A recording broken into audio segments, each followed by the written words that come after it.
کہ چاروں اماموں میں سے کون سا امام قرآن و سنت کے زیادہ قریب ہے اور کس نے زیادہ صحیح احادیث کو اپنایا ہے اور کس کے ذخیرہ کے اندر ضعیف حدیثیں زیادہ پائی جاتی ہیں۔ الحمدللہ رمضان مبارک کے بعد دوبارہ ہم آپ کی خدمت میں حاضر ہوئے ہیں۔ اللہ تعالیٰ اس سلسلہ کو برقرار رکھنے کی توفیق دے اور حق بات کہنے کی توفیق دے، اور میرے اور آپ کے دلوں میں حق کے لیے اللہ تعالیٰ جگہ پیدا کرے۔ یہ بہت اچھا سوال ہے جو آپ کے سامنے پیش کیا گیا کہ ائمہ اربعہ رحمہم اللہ میں سے کون کتاب و سنت کے زیادہ قریب ہے اور کس کے ذخیرہ میں زیادہ روایتیں جو ہیں ضعیف ہیں۔ اس سلسلہ میں ایک بات جو پہلے صاف کر لینی تھی وہ یہ ہے کہ ائمہ میں سے کوئی سنت کا مخالف نہیں تھا۔ یہ بدگمانی جو ہے نا کسی نے سنت سے روگردانی کی ہے یا سنت کی پرواہ نہیں کی، یہ بالکل گناہ ہے۔ یہ سارے ائمہ جن کو امت میں مقبولیت حاصل ہے اور اللہ کی ان پر رحمت ہے، یہ سارے ایک دوسرے سے بڑھ کر سنت کے متلاشی تھے۔ اب ان کے جو ہے نا راستے کہ سنت کیسے تلاش کی جائے، کیونکہ رسول کریم علیہ السلام ظاہر ہے کوئی کتاب حدیث پر لکھ کر لوگوں کو نہیں دے گا، اس لیے سنت آپ کی معلوم کرنے کے راستے مختلف ہو گئے۔ یہ بات بہت اچھی ہے جو سمجھنے کی ہے۔ امام ابو حنیفہ رحمۃ اللہ علیہ نے انحصار کیا اس بات پر کہ حضرت عبداللہ ابن مسعود رضی اللہ تعالیٰ عنہ جو کوفہ میں حضرت عمر رضی اللہ عنہ بھیجے تھے اور جن کے بارے میں صحابہ کرام بھی کہتے ہیں کہ ہم جانتے ہیں کہ رسول اللہ کی چال ڈال کے سب سے زیادہ ہم میں سے جو ہے نا مصطفیٰ ابن مسعود ہے، یہ صحیح بخاری میں مل جاتا۔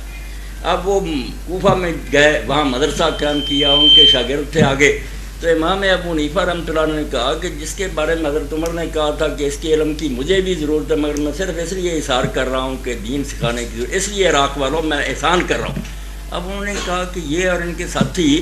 جن کا حال یہ تھا کہ صحابہ کہتے ہیں جب ہم آئے اور اسلام لائے تو ابن مسعود اور ان کی والدہ کو حضور کے گھر میں آنے جانے کی ایسی طرح بے روک ٹوک اجازت تھی کہ ہم دیر تک سمجھتے رہے کہ یہ رسول اللہ کے اہل بیت میں سے حضور کے گھر کے آدمی ہیں۔ ان کے بارے میں انہوں نے اعتماد کیا کہ یہ جو شروع سے حضور کے ساتھ، ان سے زیادہ کون سنت کو جانتا، سنت سے منہ نہیں موڑا، زیادہ ڈیپینڈ کیا کہ ابن مسعود اور ان کے شاگردوں کا جو ہے نا سلسلہ یہ زیادہ سنت کو معلوم کر لی کہ قابل اعتماد۔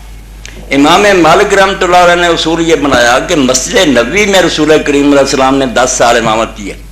بعد میں خلافت راشدہ کا یہ مرکز رہا ہے، اس لیے یہاں کے لوگ جو ہیں یہ سنت سے بالکل ہی بے خبر رہ جائیں، یہ بات غلط ہے۔ اگر کوئی کام آپ نے کبھی کبھار کیا تو ہو سکتا ہے وہ کیا ہو کبھی، مگر سنت جو قائمہ ہے نا وہ وہی ہے جو مدینے کے لوگ کرتے ہیں۔ مدینہ کے لوگوں میں اگر اختلاف ہو الگ بات ہے، ورنہ صحابہ اور ان کی اولاد اگر ایک ہی کام کر رہے ہیں، مثال کے طور پر انہوں نے کہا کہ میں نے سنا کہ حضور نے جنازے میں کبھی فاتحہ پڑھی، وہ کہتے ٹھیک ہے، مگر مدینہ میں کون اہل علم پڑھتا، روز جنازہ ہو رہا کوئی پڑھتا ہی ہے،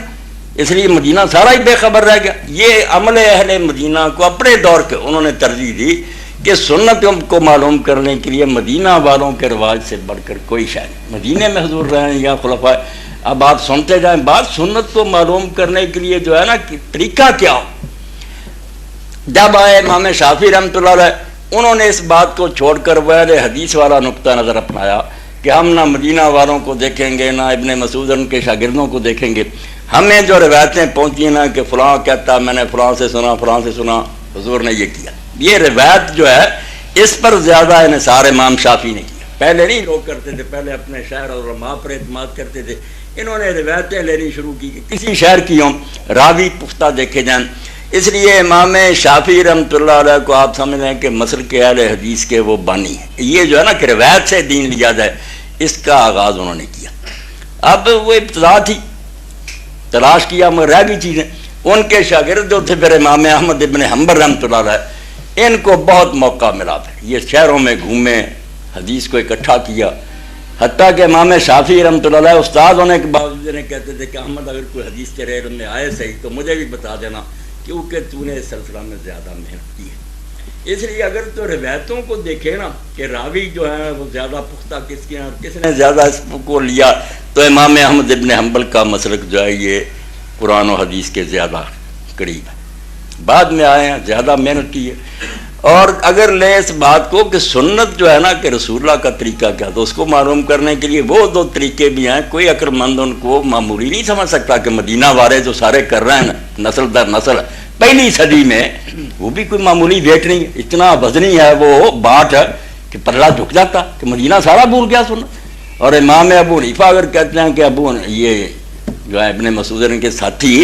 حضور نے کہا کہ تم جو یہ ابن ام عبد اس کا طریقہ اختیار کرو، یہ بھی حدیث میں ابن مسعود کا، انہوں نے اس کو لیا. تو میں نے جو یہ وضاحت کی اس سے پتہ چل گیا کہ ائمہ کے بارے میں یہ تو دماغ میں آنا ہی نہیں چاہیے کہ وہ سنت سے منہ موڑے ہوئے. اب سنت لکھی لکھائی تو تھی نہیں، اس کو معلوم کرنے کے لیے کیا طریقہ اختیار کیے جو وہ ائمہ نے اپنے اپنے اجتہاد کے مطابق راستے اختیار کیے ہیں.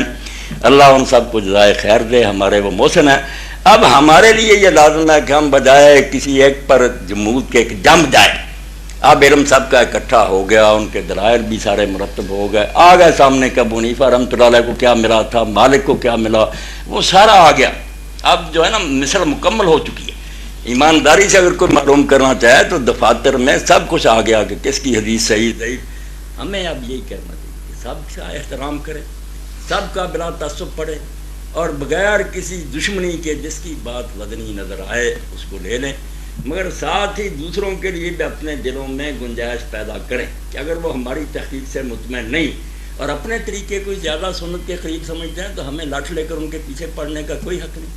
سنت سے کوئی منکر نہیں. یہ وہم جو ہے نا کہ کوئی گروہ سنت کو نظر انداز کے غلط ہے. سنت کو معلوم کرنے کا راستہ کیا ہونا چاہیے؟ مدینہ کو دیکھنا چاہیے، راوی دیکھنے چاہیے، یا ابن مسعود کے ساتھیوں پر انحصار کرنا چاہیے جس کے بارے میں خود حضور میں آپ نے فرمایا کہ ابن ام عبد کا طریقہ اختیار کرو. تو اس لیے یہ ائمہ جو ہے ان میں سے کوئی سنت کا دشمن نہیں، سارے سنت کے پیرو ہیں، اور اللہ تعالیٰ انشاءاللہ ان سب کو ایک جگہ اکٹھا کرے گا جنت.